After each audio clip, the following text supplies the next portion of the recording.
Okay, what's your name? Who's asking? We're just doing some recording of some people that know Doug Kiddoo for his birthday. Doug Kiddoo? Hell, him and I go back to kindergarten. How much time and how much film you got there in your picture box? Oh, we've got plenty. Go ahead. I'll tell you what, before I start, is any of these stories going to end up on the Disney Channel or Nickelodeon? No. I don't want to ruin any youngsters with my wild yarns, but let's see here. Well, me and Doug started back in grammar school, and we went through junior high, and I was held back a year, and then I went on to be a freshman and caught up to him. And probably the first time we ever bonded is when he showed up to school with a bag of M80s and wanted my help to blow up a couple of turlets there in the women's restroom there at the teacher's lounge there at Westmere High School. It was dirty work, but Doug worked with gunpowder and gasoline the way most artists work with latex and watercolors. It was something to behold. But probably one of the funnest memories I have of Doug, it was in the early 80s, and we were racing our dirt bikes over there by Keithsburg, and we were hauling ass and having a good time. And I look in the rearview mirror, there's a county mounted cherries all lit up siren. He's bearing down on us. I look over at Doug. Doug gives me a nod of his head, does this with his hat, and he punches it. He just takes off, and he jumps a ditch and heads into a cornfield, and he's gone into a cloud of smoke. Well, a month before, I had bought my Yamaha 1500 POS from Billy Rutherford for $700. I had worked all summer detasseling corn and hoeing beans, and I go to punch my Yamaha, and it dies right there, right on the side of the road. Do you know what the 1500 POS stands for? No, what? Piece of shit! Yeah, Rutherford knew what he was doing. I got taken to juvie, and that began my long and illustrious career with the Mercer County Law Enforcement. Right there, we're on a first name basis down there. I know all those guys. Graduated with most of them. Fine men, good men. But we were heading on over there to Mathersville. They got some girls over there. Nice girls over there in Mathersville. But then the next story I got for you, a few years later, me and Doug were in his Camaro, and we were headed up there to Sherrard to see the Sherrard sisters. And what they say about the Sherrard sisters is dead on.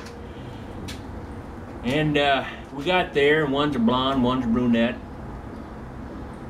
You'd never know it now by looking at him, but Doug Kiddoo back in the day was a handsome man. He wore just the right amount of English leather. He wore boot-cut Levi's that just fit him like a glove, and he wore these nice Kenny Roger plaid shirts with the fake pearl snaps, and damn, he was just handsome. And there I was, old Randy, in a tank top, wearing my Wrangler boot cuts, Farming Fleet Specials, and we got up there to the girls, and we picked them up, and they just couldn't keep their hands off them. Now, those of you unfamiliar with early model Camaros, there's bucket seats in the front. Holds 2 people. Both girls and Doug were in the front. None of them wanted to sit with old Randy, and I'm sitting there in the back listening to 38 Special as we tooled on up to Milan to see a movie I'd never heard of before. It's called Purple Rain. It had an angry young little black guy in it riding around on a purple motorcycle. I didn't care for it, but the girl sure did.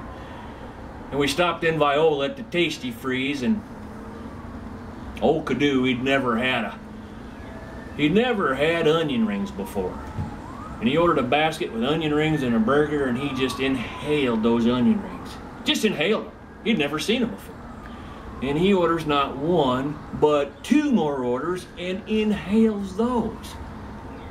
And I'm thinking to myself, dear God, what's gonna happen to this guy? Well, we go on down the road, we're heading towards Milan, and next thing you know, them 3 orders of onion rings starting to percolate down there in Doug's intestinal tract, and things ain't smelling too good in the Camaro, and he's blaming it on the hog confinement sheds, and he's blaming it on the cattle yards, and then he starts blaming it on me. And I say, oh no, Doug, I know an onion fart when I smell one, and you're laying them on thick and hard. And the girls had caught wind of it too, and they crawled over those bucket seats, and they were sitting back there with me, old Randy, and Doug shoots me a look, and one of these shocked look, and he's white as a ghost. He's got sweat pouring out of his face, and I can hear his gut rumbling like a volcano or like a thunderstorm. It was the most unholy sound you'd ever heard in your life. And next thing you know, he whips that Camaro right into a field entrance, and we go tearing into this cornfield, and it whips the door open. The car's not even stopped yet, and Kiddoo rolls out of the door into the field, and I hear him scream, and I see this liquid shit just flying everywhere. And I'm just like, holy crap! It was them onion rings. It was them onion rings. So, being a good sport I am, I wait for things to calm down out there and the moaning to subside. And I go out there, and he's just a mess. I hold the girls back. It was horrible. It was like war. Yeah, it was like he'd been dipped in manure and dirt and corn leaves. So I left the girls in the cornfield, and I took them on down to a creek, and he cleaned up down there, and Kiddoo, being the Boy Scout he is, had another pair of Levi bootcut jeans and another Kenny Rogers plaid with the pearl snap shirts in the trunk of his car and English leather. We ended up going to the movie, and the girls mostly sat with me all that night. Doug didn't say much. I ended up with 2 phone numbers that night. The moral of the story is, kids, if this ends up on the History Channel or Romance Channel or anything, is that love prevails. I ended up marrying one of them Sherrard sisters, and gosh, we had a great life together. We were married for about 18 or 19 months. She got the double wide, and I got the dogs. It was a good trade-off. And hell, I'll tell you what, I've got all kinds of stories about Doug. If I had $1 for every story about Doug Kiddoo, I'd be 100 there. He's led an incredible life. I don't see him much anymore. He doesn't. I've got a restraining order. My parole officer won't let me see him. He's a bad influence on me. But you say he's got a birthday coming up? Yep, he's gonna be 50. Son of a bitch. I tell you what, I never thought he'd live this long to be 50, and frankly, I thought I'd be long gone by now. But I tell you what, is he still married to that sweet little blonde number Barb? Yep. Oh man, I wish I could go see that party then. She's something. She's like an 8.5. Yeah, I tell you what, well, I gotta drive school bus now. I gotta go pick up the boys' baseball team over there in New Boston. They're terrible. They're like the Bad News Bears version of the Chicago Cubs. They're just terrible. But God bless them, they try. And I tell you what, is Doug gonna see this? Yes, he is. All right, well, Kiddoo, happy birthday, bro.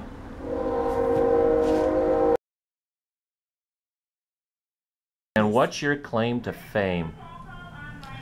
Our claim to fame was that we were on a double date with Doug back in, the early 80s, about 82, and that was the start of the ruin of my life.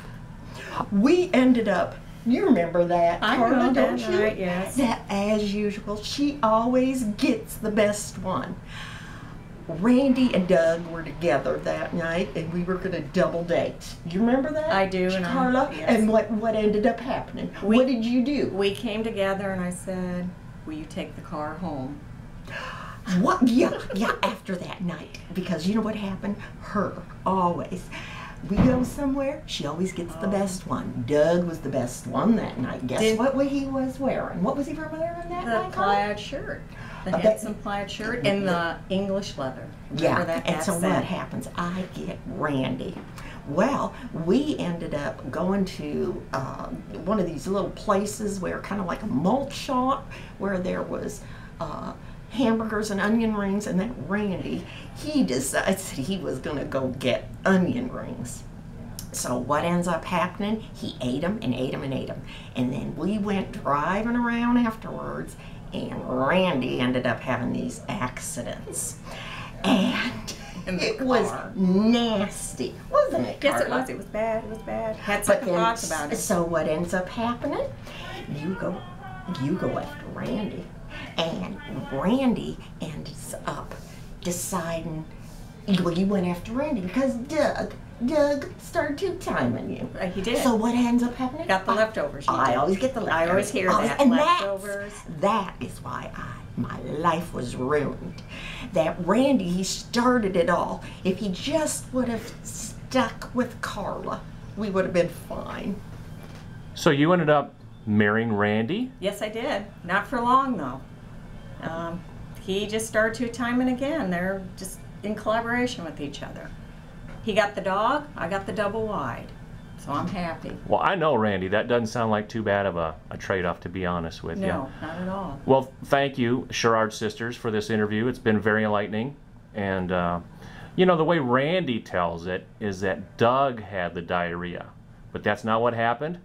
No. No. Believe it or not, Doug was all that right that night. I mean, that Kenny Rogers plaid shirt, that English leather.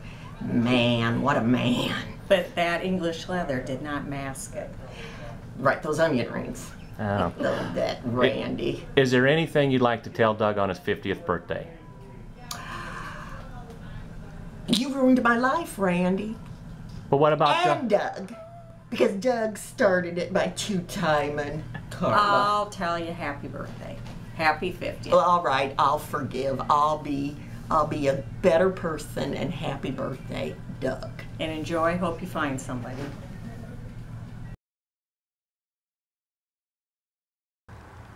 What brings you back over here, sweet cheeks? Hey, Randy. So we talked to the Sherrard sisters, and they had a bit of a different story to tell than you did. They said that you were the one that had the problem with the onion rings, not Doug. You know how you can tell when a Sherrard person's lying? No. Their lips are moving. It's something in the well water up there in Sherrard. They're of low moral fiber, them Sherrard sisters. Hell, here's the person you talked to, Dave Hartz. Have you talked to Dave Hartz yet? Yeah, we talked to Dave, and he agreed with the Sherrard sisters. He's a damn liar. He just does, you know, Dave Hartz. I've known him since kindergarten. He's one of my best friends. He was the best man in 2 of my 3 weddings. But he must be drinking some of that well water from Sherrard because he's lying in this case. Onion rings do not affect Randy this way. Sauerkraut, on the other hand, is a whole nother story. I can drive past the Walmart and get the walking farts just because they're selling sauerkraut. I'll give you a story. You got time for a story? Okay. Well, me and old Dave went down the Seton Volunteer Fire Department potluck last fall. We was checking things out, and I see one of them Sherrard sisters, Gwen, the one with the good teeth and the beautiful brunette hair. Anyway, I walk up to her and I say, Gwen, what you've done with your tater tot casserole this year is just spectacular. You should be on one of them cooking shows, you know? What you do with cream of mushroom soup and ground beef is spectacular. And she looks at me like I'm some sort of idiot. And old Hartz, you know, skin and bones, practically wasting away. He's over there checking out the cobblers with RJ. I'm getting absolutely no backup. Long story short, onion rings don't affect Randy that way. Are we about over now? Yep, I guess that's all I had for you. Okay. Well, don't believe everything you hear. Thanks, Randy. It's been a pleasure.